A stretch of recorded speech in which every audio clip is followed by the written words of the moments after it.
Today, we're stepping back nearly 5 centuries into one of the most audacious and ultimately transformative adventures in North American history. In the early 1500s, Spain had just toppled the mighty Aztec Empire and now was hungry for more. Rumors swept through Mexico City of fabulously wealthy cities to the north, 7 golden cities richer than anything Cortez had found.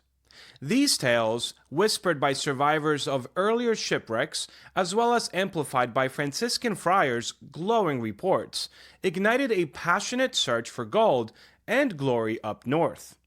In 1540, Francisco Vázquez de Coronado assembled the largest exploring force ever seen in the Americas, over 2,000 soldiers, indigenous allies, servants, priests, and livestock.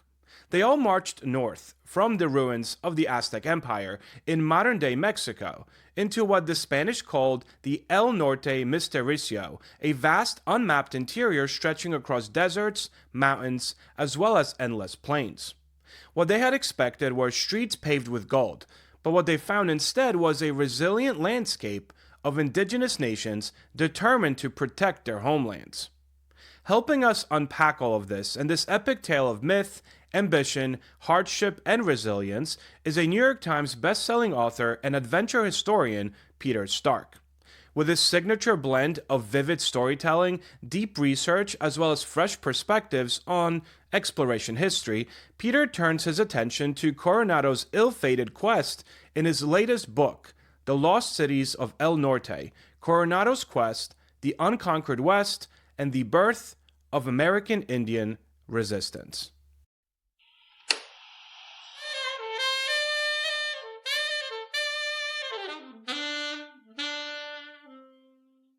A quick word from our sponsors. Peter, welcome to the show. Yeah, nice to meet you, Peter. And we've had a really fun getting to know each other in the intro part. Absolutely. So I always start off with the obvious question. Why this book and why now? Was there like a moment where it just hit you, or is this something that you've been planning on doing and finally got to it? Well, it was both, really. I started out as like an adventure writer, doing crazy things like paddling down uncharted rivers in Africa in kayaks. And it got to the point, like that one in particular, where, like there are hippos and crocs around every corner, waterfalls. You have no idea what's coming. And by that time, I was in my late 40s, 2 kids at home, wife and 2 kids. And I thought, oh man, a guy could get killed doing this stuff. And so I said, this is as far as I'm going. But then I started in that article and that book about that river trip, I started weaving in exploration history. And so that's how I kind of got launched in exploration history, and especially early American exploration history. So that's kind of become my specialty over, now it's like 20 years. And so I'm always looking for those moments of first contact between Europeans and native tribes, and like how does that unfold, and what's the dynamic? And as as a historian and history teacher, in that really early period of the European discovery of America, of course there were hundreds of tribes, as we all know, who had discovered it with Yeah. tens of thousands of years earlier. But that in that really early period of first European contact with the Americas, and North America in particular is what I'm interested in, that so many things could have gone so many different ways if, just one little event had happened to turn sideways on this particular sailing expedition from France or England or Portugal or Spain. If they hadn't got blown off course. It's like the Brazil, as I remember from writing this African exploration book. It was I think it was Cabral, who I think was trying to get to the Indies, but he got blown off course and he ended up hitting. No, he was trying to get down to the he was trying to get down to the Cape of Good Hope, the tip of southern Africa, and he got blown off course, and he runs into this other chunk of land. It turns out to be that bulge of Brazil, and so just like a random event, and he's got like, well, now Brazil, it's all Portuguese because this dude got blown off course. And so I just love moments like that and pursuing them and thinking how they unfolded and thinking about that first contact and also thinking about what could have been and what was and what could have been. And so I knew about this Coronado story as you probably did, like I don't know if it was high school or grade Yeah, school that's or what it was. Yeah. college. It's such a crazy story. That and as you know, he gets all the way to Kansas. I mean, he almost made it to Chicago. He was just short of Iowa. And that it's just like, what is this dude doing out in the center of the Midwest? And it's like almost a century before the Pilgrims even touched, Plymouth, so-called Plymouth Rock. And so I knew that story and I've been fascinated by it. And then some years ago, I wrote a book. I call it my Blank Spots book. It's just been reissued. It's called The Last Empty Places. And I profiled four really remote, like unpopulated areas of the country, the dark spots on a nighttime satellite shot of the US. And one of those was central New Mexico. And in my investigation of central New Mexico, I came across this Coronado story again. And so I said, okay, I'm going to weave that in. And so that was in this last Blank Spots book. And then after I've just been holding it for a book project for years. And this seems like a really good time to launch it. We're talking about, who's an American and how did this, nation come to be and what was here before and what were the events that formed it. And the basic answer, there are a lot of random events involved in Yeah. forming it.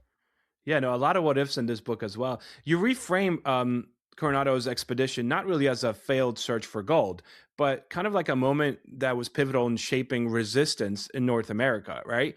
Can you elaborate a bit on that? Yeah, yeah, and I think, so many people don't know this. I think even a lot of historians don't know this, that, unless this is your area of sort of specialty, the first named war in American history between Europeans and indigenous people, the Indian tribes of North America, the first named war occurred on this Coronado expedition in 1540 to 1542, and it's called the Tiguex War. And it's a weird spelling, Tiguex. And it took place a lot all over the Southwest, but especially focused on the Rio Grande Valley, what's now around Albuquerque and Santa Fe, almost up to Taos.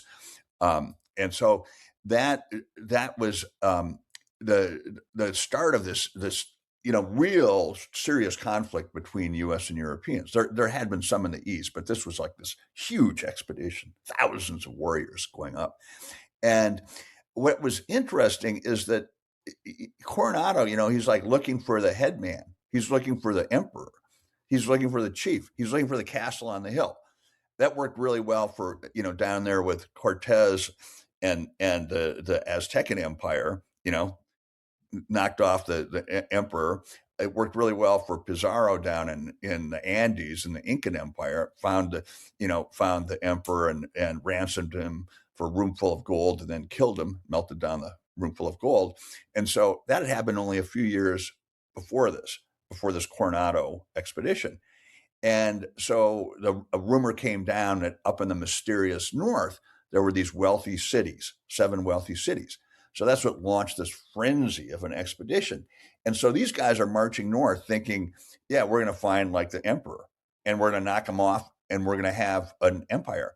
In fact, the Puebloan people have a to this day, very vibrantly so, egalitarian system of leadership. So Coronado's thrashing around trying to find the guy to knock off, and he can't find him. And so and the Puebloans are so smart in their survival tactics. We can go into that a little bit more, Yeah, but yeah, we will in a little bit. Yeah. it's crazy. It's just crazy. A couple of things here. I mean, that was one of my big things was this legend of this, 7 cities of gold, right? And that essentially is what drives this, as you mentioned. But what surprised you the most about the world that Coronado found once he got there, as opposed to how different it was from the world or version of it that we learned about in school when we were little?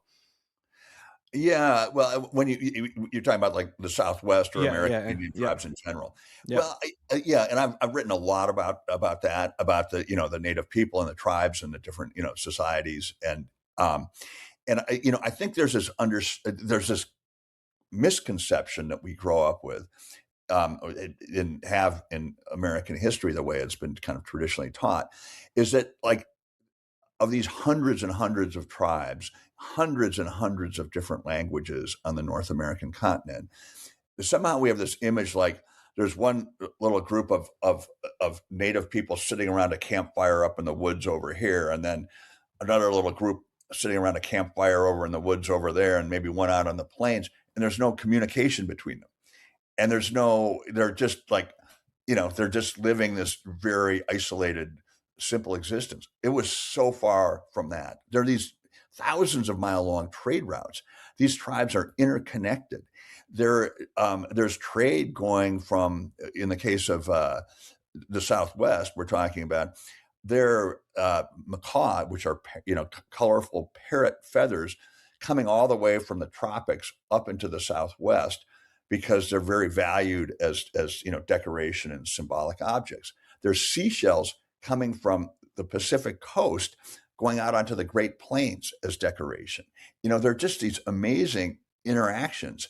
And there's this one of the really cool things is, we do kind of know this part, especially on the Great Plains. What developed was sign language. So these different groups could interact with each other through signs. And so there was, in a way, it was an international trading language that was going on. Oh, I love that. So let's kind of go back to, you kind of briefly touched upon this, the resistance itself, right? So Coronado goes in there thinking he's going to find these roads made of gold, and instead he gets hit with, I mean, sometimes literally poison arrows, right? I mean, strategic retreats, coordinated alliances, like, he doesn't even know what hit him, right? So He doesn't know what hit him. so let's talk about the part of him that he doesn't know what hit him. What hit him? Well, a couple of big things hit him really hard. But Yeah. so I mean, he goes, this is like the grandest expedition the New World has ever seen. It's like the chroniclers say, it's literally 2 or 3 thousand Aztec and Spanish warriors, and thousands of horses and cows and mules and sheep. And it eventually makes it up from Mexico up, across what's now the southern Arizona border, and ends up in what's now Zuni, New Mexico, western New Mexico, which is still a very traditional Puebloan society, and it's very isolated. And so he marches up there, and he's expecting the cities of gold. Well, in a way, they're cities. I mean, they're big, elaborate pueblos that could have thousands of people and 2,000 rooms, and but they're not like shimmering golden cities. Yeah. And so he says, like, um, the Puebloans come out, the Zunis come out as this huge cavalcade marches up, and the Zuni priests pour a line of cornmeal on the sand, which is basically saying, "Don't cross this line." And Coronado, by the order of the King and Queen of Spain, has to read them a humanitarian doctrine to let them know that Coronado's here to Christianize them. And the document basically says, well, the King and Queen of Spain are empowered by the Pope, who's empowered by God, and we're empowered by that whole chain of command. And the deal is, either you submit to us in Christianity, or we kill you all and make slaves of your wives and children. So, as you can imagine, the fighting That didn't go over well. didn't go over well. Coronado attacks his Pueblo, and Puebloan warriors retreat up to the top. And Coronado sees like one lone ladder. And he says, okay, and he's wearing a gilded suit of armor. I mean, it's like a caricature almost. And so he starts climbing up this ladder in his gilded suit of armor. And suddenly this huge avalanche of rocks comes down on him, including a massive slab of rock that hits him directly on his golden helmet. And he's knocked unconscious, like very badly. He almost dies. His guys throw the armored bodies on top of him, save him. And so that's the first real blow that he receives, real blow to the head. And then later in the story, he gets kicked in the head by a galloping horse. He falls off his horse and gets kicked in the head by the guy he's racing, the horse of the guy he's racing. And so it's really clear to me, if you know modern medicine, and I follow this because I think my father might have had it, CTE, chronic traumatic encephalopathy, I think you pronounce it. It's, what NFL players Yeah. brain, long-term brain injury. I'm utterly convinced that's what he had, and it showed up over the course of 2 years.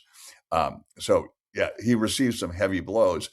And the other really cool thing I think that the Puebloans did, I mean, not, that's violent cool, but they're so clever. I mean, they know, just really smart strategically. They have these mesa tops that they can retreat to and live indefinitely, and the Spaniards can't climb up there. And then when they finally start kind of making peace after this first attack on the Puebloans, and the Sunnis come back, and Coronado and his guys hold up this little pebble of gold and say, "Hey, you guys have any of this?" And it's like the Puebloans say, "Oh, that? No, we don't have any of that. But if you keep going that way, you'll Yeah. find plenty Yeah. of it." Yeah. Good luck. Good luck.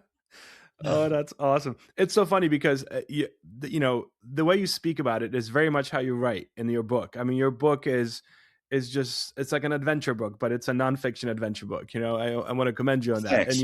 And the way that you're excited to explain this, I mean, that comes across in your writing. You kind of stole my thunder, because my other question was, I'm if you sorry. no, this is perfect. No, that's perfect. But because you kind of did it already, but unless you want to like maybe give us another one. But if you could place the readers in one scene from your book, just kind Okay. of pluck them into it, one moment that they could fully experience, what would it be?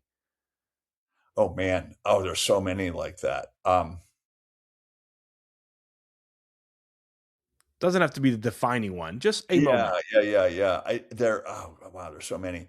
Um, I mean, one of the cool things is that what happens when the Puebloans say, "Yeah, just keep going that way, like eastward, and you'll find, all that gold you're looking, tons of it. In fact, we'll even give you guides." And so the the guides lead the Coronado expedition like down out of the mountains in what's now New Mexico, the Southern Rockies, and out onto the high plains. And they keep going till they get to the Texas Panhandle, and which is like a high plateau that's called the Llano Estacado. And they're buffalo, and the Spaniards are interested in the buffalo, all these herds. They're interested in fertile land, not only gold, but they're interested in finding China, which they think's just over the hill, or India over the hill, or Yes. fertile land, which they can then turn into estates and use Indian enslaved people to work the estates and make a big profit. So they're all looking at these buffalo and the fertile land, and these plains, but the Llano Estacado is so flat. It's like just like a pool table flat of grass. And these Spaniards are like completely disoriented. They've never been in an environment like this before. And they said, well, if someone wandered off from the party, they'd be lost for days. They could never find their way back because there were no landmarks. And I just, love that image. And then they finally run into what are, I think they're peoples that are kind of a proto Apache tribe, who are nomadic hunters, with teepees and buffalo hunters. And these guys, the Apaches, are like, or what are they? I'm spacing out that exact group's name. Carechos. The Carechos is like, "Oh, yeah, yeah, like whatever, we'll show you how to hunt buffalo and whatnot." But the Carechos have no fear whatsoever of these Spaniards, because the Spaniards are expecting to like besiege the king's castle. And the Carechos is like, if these guys show any threat, well, we just pack up and move away, and they'll never find us. Yeah. So I just love that Nuts. uh, in a way, it's a defensive posture, because you can't pin them down. Yeah, I love that. I love that. What was like I'm sure you had a lot of these, and I always ask this question. Was there, or what was the one big aha moment when you felt like a kid when you're doing this research and you're like, oh, this is cool? Like during the research process, something that made you stop, rethink, maybe change the way the book was going, or say, this is why I'm writing this book. It's for things like this. Can you think of like a aha wow Yeah, moment? yeah. I mean, there are a bunch of them, but there's one I'd really like to come back to, and you as a historian will be interested in this, and people who are interested in history. that, I did a lot of on the ground research, and, that's my expertise. I'm kind of a wilderness guy, and, I understand how that works and what Coronado would be going through at, various given points on the route. But one of the things that was such a surprise to me is that I started the research in Mexico City, formerly Tenochtitlan, the capital of the Aztecs. And it had only been taken by Cortez like 20 years before, less than 20 years before Coronado set out. And so I went to the Mexico. We spent a month there one November a few years ago, and I spent my time visiting libraries and archives. And the coolest archive was it's the Mexico City. It's kind of like the equivalent of the city council records, but at that point, the city council was essentially in charge of the entirety of New Spain, which was kind of Mexico, the newly conquered Mexico. And so I started reading these city council records, and it's like, you're doing local town history. It's like going to your local town council and reading the minutes from their first meetings. And these Spanish conquistadors, like the Cortez guys, the real macho guys, and that you hear what they're discussing at the town council, at the city council meetings in 1524. And it's like, well, they're arguing over like who's going to get that Aztec royal house, who's getting that property. Cortez is sort of handing these things out like bits of cake. And then there's even, I'm not even sure this is in the book, but it was so revealing, because the Spaniards are moving into this incredible Aztecan complex of stone, plaza, pyramids. And they all want a house that's like right on the edge of the huge plaza, now known as the Zocalo. It's still there in all its glory. And so there are these city council records where they have to pass an ordinance telling the Spaniards they can't build their new house extension so close to the Zocalo because the sewage is getting in the plaza. Wow. It's like the local town council, sewer and gutter. Literally, some things don't change, right? No, it don't change. And it just gives you a sense of like, wow, these guys were just starting from scratch. How human that is, that moment. And then the King of Spain sends Viceroy Mendoza, one of his guys, over to Mexico City to essentially rein in Cortez, because Cortez thinks he's the king of the New World, basically. And so Viceroy Mendoza is about to show up, and now there are these town council minutes. It's like, well, he's about to show up. We better give him a party. And they say, yeah, we need to give him a party. And we should have music. We should have this. We should have that. We'll have a greeting party for the king's man, Viceroy Mendoza, when he shows up in Mexico City. And then one guy says, this is like literally, no, this is not a party. It is not a party. And the other guys in the city council, this is 1535. Oh my God. The other guys in the council are saying, why isn't it a party? And this guy says, it's not a party unless we have free food. So we got to have free food. Oh my God. That's amazing. And these are these big conquistadors, you learn about. Yeah, it's so human. I just love that aspect. And so that was a real revelation to me. That's amazing. All right, Pete, my last question actually doesn't deal with the book, because you are an adventurer. You've been on so many adventures. You've written on magazines about your adventures. And just being an outdoors person, is there any crazy adventure from your life that you just want to share, maybe perhaps, that you've something you've lived through, or I don't know, witnessed, or anything along those lines? Oh yeah, I have a lot of those stories too. I've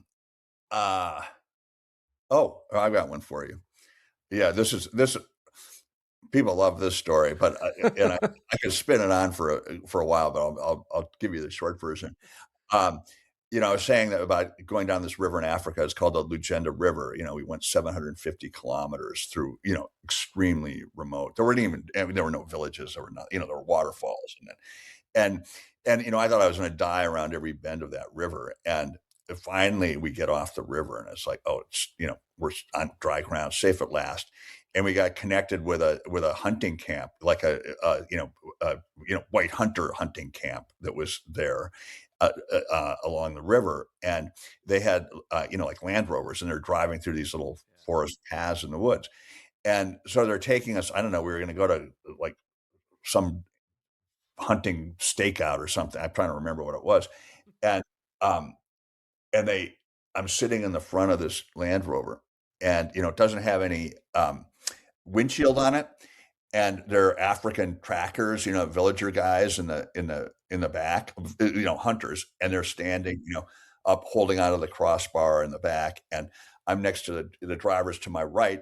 Uh, Jamie from South Africa, who's like, real great white hunter character, and he's got like the elephant gun mounted on the dashboard. And I'm thinking, yeah, we never had a gun the whole way down this river. I'm safe at last, blah, blah, blah. And so we went, it was I think we were staking on, was it a leopard? I think it's a leopard, but that we were coming back from that and driving through the woods and clearings for like an hour. And we came to this certain clearing on the way back. And it was a sunlit clearing in the forest. And I remember it being really pretty. And as we drove back through it, I noticed there's like this big black stick out in the middle of the clearing. And I said, well, that's odd. There was no big black stick out in the middle of this beautiful clearing before.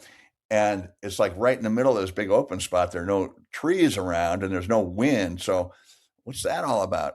And, and Jamie's just driving along and this little track goes right past this big black stick. And I keep watching it. And all of a sudden it rises up head of a huge snake.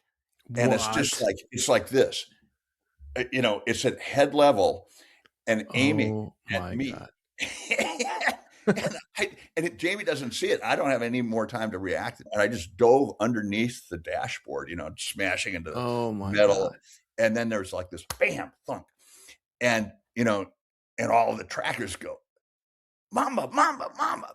And Jamie stops and it's a black mamba that's like 13 feet long. And it struck the side of the Jeep, right? The Land Rover, like maybe a foot in front of my leg. And the trackers jump out and they start, running after the snake. I don't know why, but and you're like, I'll stay right here. And then they run around the Land Rover, and you can see these 2 scratches down right near my leg where the fangs hit the side of the car. And it was like, that was one of the, I think about one of the closest times I came to death on an adventure. And it was like, it was pure drama. And I didn't want to get back in that Jeep and drive through that clearing. We were supposed to go back again that night. I was like, I don't want to do this. I don't want to do this. I love how you still refer to this as an adventure. It was an adventure. Yeah. That's some adventure. That's for sure. And then just one other point about this Coronado book, though, that I think really, in terms of historical context, to kind of frame the end of this fun discussion we're having, that the Puebloans, misled Coronado way to the northeast. So he ends up in northern Kansas. He's almost to Iowa when he actually stops and turns around, and then he has all these head injuries. And they're planning on coming back to northern Kansas, but he doesn't. He quits essentially. But if they'd gone another few miles over the Smoky Hills, they would have arrived in Iowa, southern Iowa. And that's some of the richest farmland in the world. And that is what they were looking for. Or if they would have gone east, I think a couple of weeks travel, they would have got to Cahokia, which was the center of this, big Mississippian empire, which still existed at the time. It turns out I researched a bunch of that. And then he would have found the emperor to knock off. And if he'd got to the farmlands, he would have found this incredible fertility. And that's kind of one of the, what could have been about American history if he didn't get whacked in the head by the boulder and then the horse's hoofs. The whole Midwest might have been colonized by the Spanish, and that would be a whole different story. Yeah, we would be. I probably would still be doing a show, but it would be maybe in Spanish. It might have been in Spanish.